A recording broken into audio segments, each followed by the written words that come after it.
tokoh masyarakat yang sedang ingin mencalonkan presiden. Salah membaca data. Bismillahirrahmanirrahim, tol saya resmikan. Itu adalah jalan berbayar. Itu udah ada tertulis di dalam sejarah negara Republik Indonesia. Satu-satunya presiden gagal adalah SBY. Bayangkan, calon presiden kalau kelak benar-benar jadi pemimpin bangsa, membaca data salah, siapa yang akan menanggung akibatnya? Saya tidak tahu. Bukan hanya jalan yang berbayar, jalan yang gratis pun harus dapat perhatian. Tapi yang namanya juga calon presiden yang selalu ingin pencitraan, beliaunya sih nggak pernah salah. Dia itu bawaannya bener melulu. Staf khusus Sri Mulyani buka-bukaan soal jalan di era SBY dan Jokowi. Staf khusus Menteri Keuangan Justinus Prastowo angkat suara soal perdebatan mengenai pembangunan jalan di era SBY dan era Jokowi.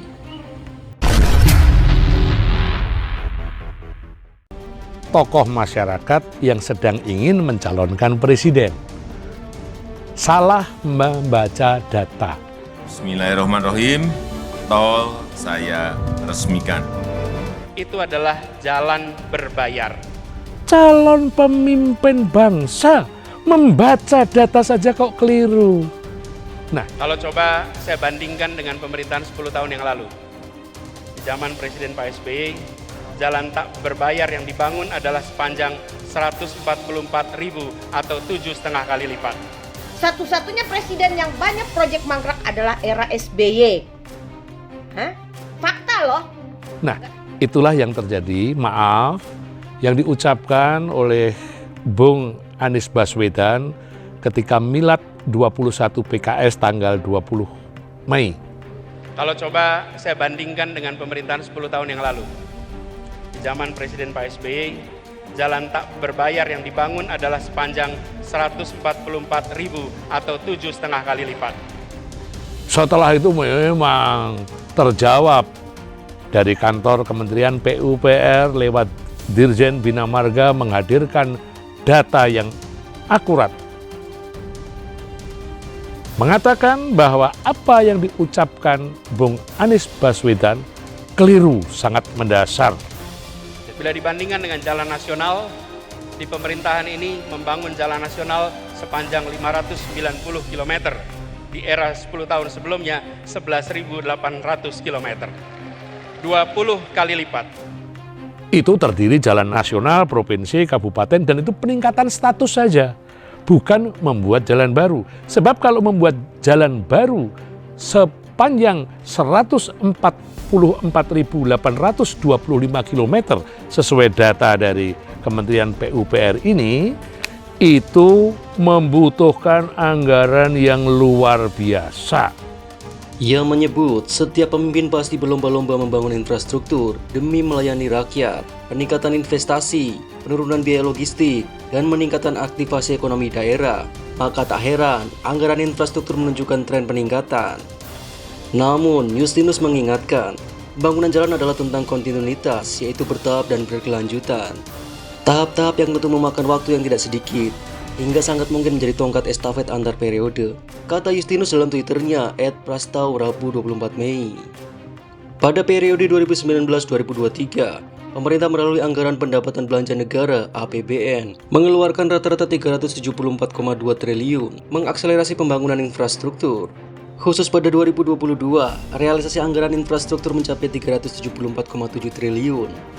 Bayangkan, calon presiden kalau kelak benar-benar jadi pemimpin bangsa, membaca data salah, siapa yang akan menanggung akibatnya? Saya tidak tahu. Kita belum bicara mutu, kita belum bicara standar dan lain-lain. Kita bicara panjangnya. Itu udah ada tertulis di dalam sejarah negara Republik Indonesia. Satu-satunya presiden gagal adalah SBY. Satu-satunya presiden yang banyak proyek mangkrak adalah era SBY. Hah? Fakta loh. Itu hanyalah total dari peningkatan status jalan. Bayangkan, Membaca data yang sederhana seperti ini saja keliru. Untuk perkara-perkara elementer seperti ini terjadi kejadian fatal, siapa yang akan dirugikan? Tentu kita, rakyat ini, para pembayar pajak ini. Bukan hanya jalan yang berbayar, jalan yang gratis pun harus dapat perhatian.